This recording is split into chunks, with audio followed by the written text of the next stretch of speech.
what's up guys? So, it's another day, another running video for today's video. Ang ating gagawin na unboxing is a special gift from special someone. So, binigay ni Sarah May, ang aking pinakamamahal. Yeah. So, this gift is given to me last October nung birthday ko. So, pieces of items. Surprise daw na. So, hindi ko pa lang bubuksan. Ngayon ko pa lang bubuksan kasi ngayon pa lang natin i-unbox. So, ano siya? Magagamit natin sa running scene natin. So, this is the gifts that she gave to me. This is the bigay niya sa akin. So, feeling ko mga apparel to from Andot Sports. So, yan. From Andot Sports. So, Andots, baga naman. Sponsor naman dyan. So, yan. So, hindi ko pa alam kung ano to, kung shorts, singlet, or t-shirt, dry-fit shirt, pero yun. So, 3 pieces yung pinadala niya sa atin, binigay niya sa akin. Mahal naman, 3. Ibig sabihin na, I love you. Yun. I love you. So, yan. So, ito yung 3 bag. So, check natin yung unang bag. So, ito muna yung una ko napili. Kasi ito yung una kong hawak. So, set aside muna natin yung dalawa. Then, open natin. So, this is the bag number 1. So, ang laman niya ay isang jersey. Jersey, I think. Oh, it's not a jersey. It's a singlet. No? Color blue na colorway. So, yan, no? Yan siya. In a size of XL. So, ang ganda, parang yung mga quality ng Nike na, ano, dry fit. So, mga pang sports ano talaga. So, check natin. So, yung design niya is parang mga waves. Yan, waves. As you can see, waves yan. Waves, waves, waves. So, baga, ibig sabihin na ito, run fast as in water. Yun.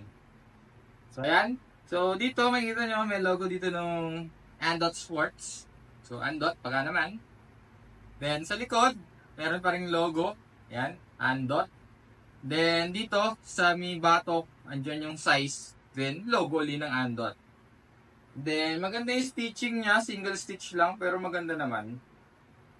Single stitch. Then, breathable to. So, ito yung sexy sa likod. Yung nakakahinga yung likod mo yun, yung backless. Halos backless na siya.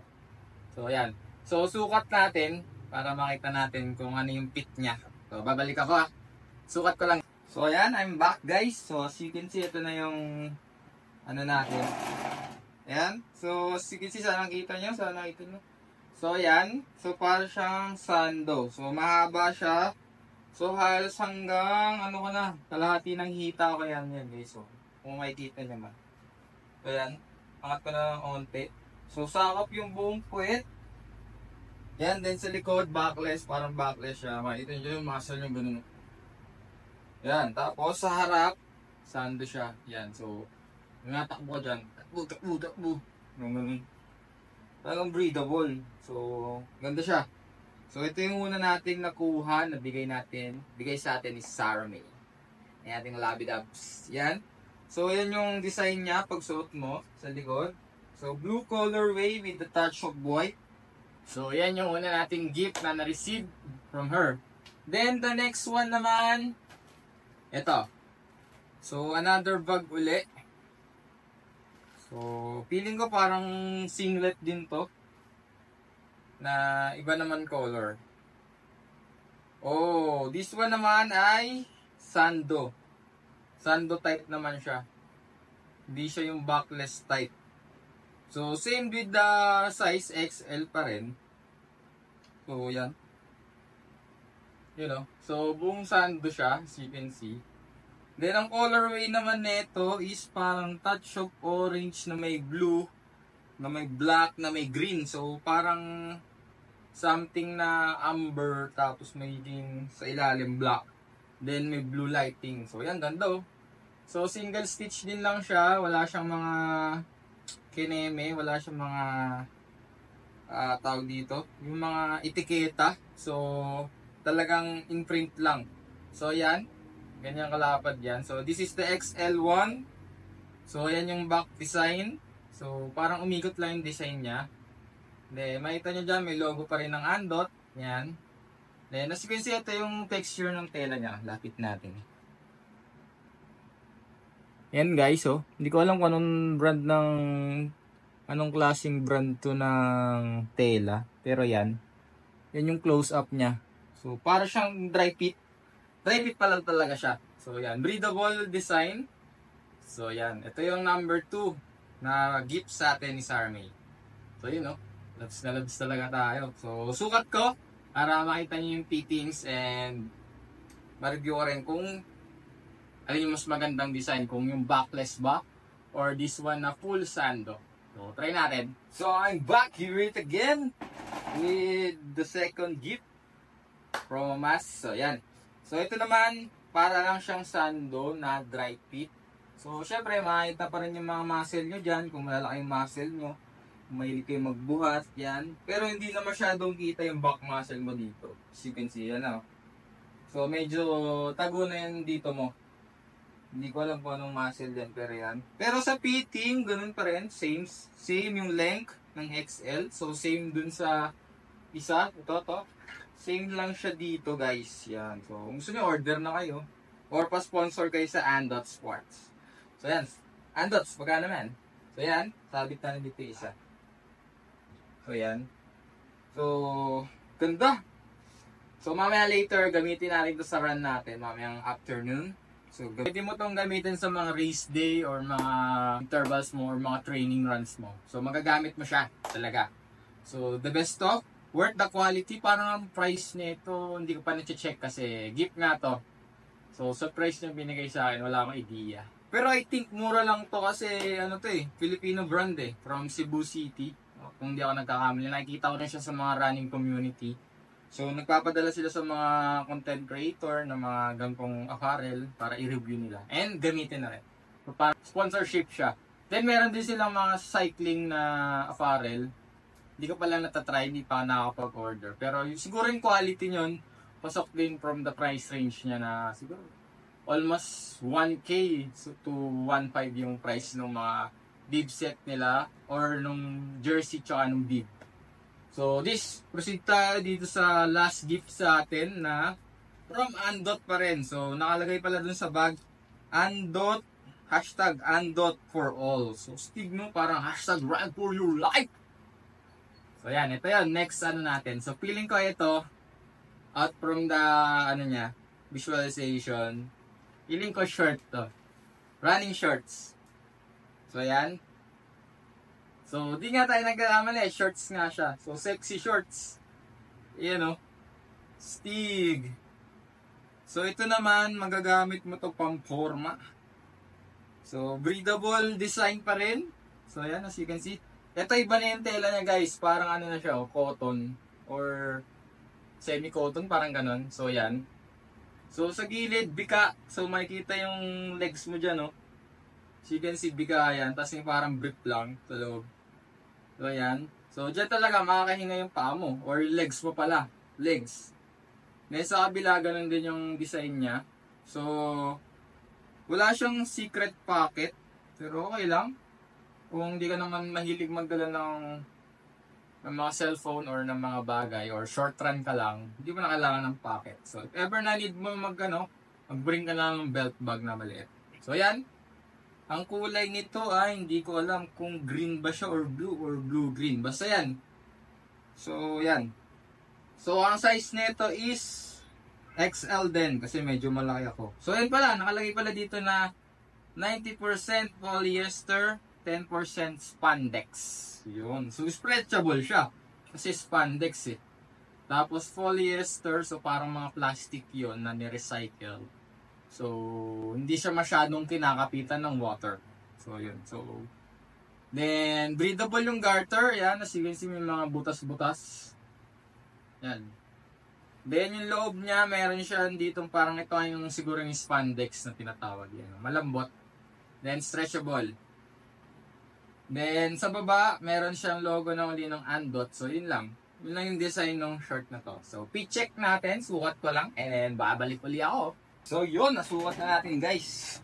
So, as you can see, ang sexy ko dito. So, ayan. Nakikita yung legs nyo. Sexy guys, oh.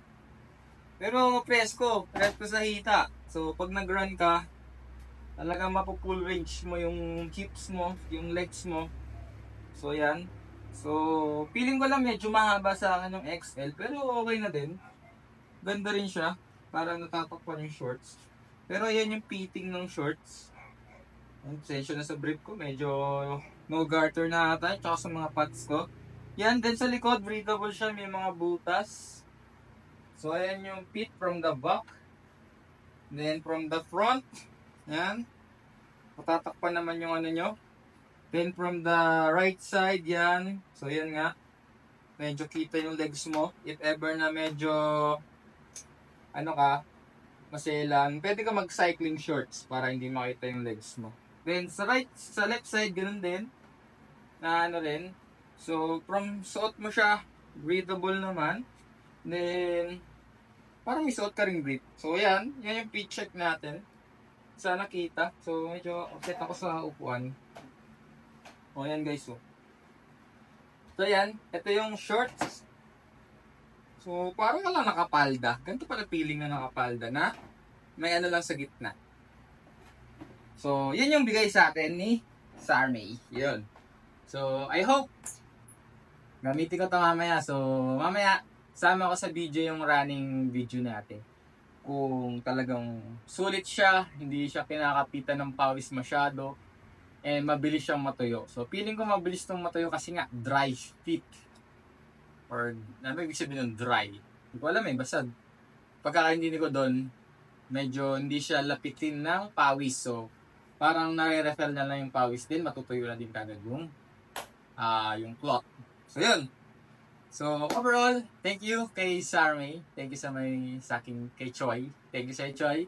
Dahil, ganda ng gift mo. So, hindi man halata sa mukha ko na masaya ako. Pero, thank you pa rin. Dahil, binigyan mo ako ng gantong gift from my last birthday. Thank you so much. So, more gifts pa sana sa Pasko. De, joke lang. So, ayan. So, mamaya, isusuot ko tong blue, then yung shorts, tapos gamitan natin ng malupitang running shoes natin. So, mayroon pa, pwede ko sigurong gamitin uli yung Asics natin para matry natin. Then yun. So, meron pa akong isang bagong shoes, yung Anta. Then, meron pa isa yung 361, hindi ko pa nagagawa ng video. Pero next time, gagawa na natin yun ng running video and ng review and ng unboxing, syempre. Then, yung Pegasus natin, yung Nike Pegasus 41, break even na yun kasi almost 100 plus na yung natakbo ko. Hindi ko pa rin nagagawa ng video. Pero yun, overall, satisfied ako dun sa shoes na yun. So yun lang. So thank you ulit sa sponsor natin kay Sarmay. Thank you so much and I love you. Thank you so much sa'yo. So more sponsor pa ng mga gears and motivation and ng prayers habang nagra-run ako. So thank you sa pag-support sa akin sa pag-run. So, thank you rin sa mga viewers natin, sa mga subscribers, sa mga supporters ko dyan, na na-encourage ko everyday na mag-run din kahit busy sila sa mga trabaho or sa mga buhay-buhay nila. So, sabi ko nga, last time, ang running is best way sa mga busy person. Kasi anytime pwede kang tumakbo, kahit madaling araw, gabi, or midnight, or tanghaling tapat kung kaya ng resistensya mo. So, ito talaga yung the best way sa mga busy person katulad ko na minsan, busy sa trabaho, busy rin sa bahay, busy sa buhay. Pero naisisingit ko pa rin siya commonly sa mga afternoon. So, commonly sa hapon ako tumatakbo talaga. Pag umaga kasi parang medyo hindi sanay yung katawan ko. Pero from now, sinasanay ko na rin tumakbo ng umaga para ma-feel ko naman yung energy ng sunlight natin. So, yan. So, yun lang. So, thank you ulit kay Sarmay. Thank you. So, Andot, baka magpadala ka pa. Tatanggapin ko yan. So, yun lang. So, thank you so much sa panonood. So, this is me, Kurt Owen, your running man, your running friend. So, say hi na lang kung nakikita nyo ako saan ako natakbo. Pero commonly sa Bacoor lang naman ako natakbo. Diyan sa may Nomo Avenue. So, yun lang. So, don't forget the hashtag pa rin, hashtag run for your life. Then, syempre, motivate nyo yung sarili nyo na makapag-run or at least makapag-walking kayo kahit 10,000 steps a day kasi malaking tulong na yan sa inyo. So, yun lang. So, salamat sa panonood. So don't forget to subscribe and follow me. And leave a like and comment to my social media accounts. Yun na. So run for your life. Run for your life. Let's go. So thank you. So this is my gift haul. So birthday gift haul. So yun lang. Thank you. And I love you. So shoutout kay Sarah May sa pag-sponsor na itong Andot Sports na apparel.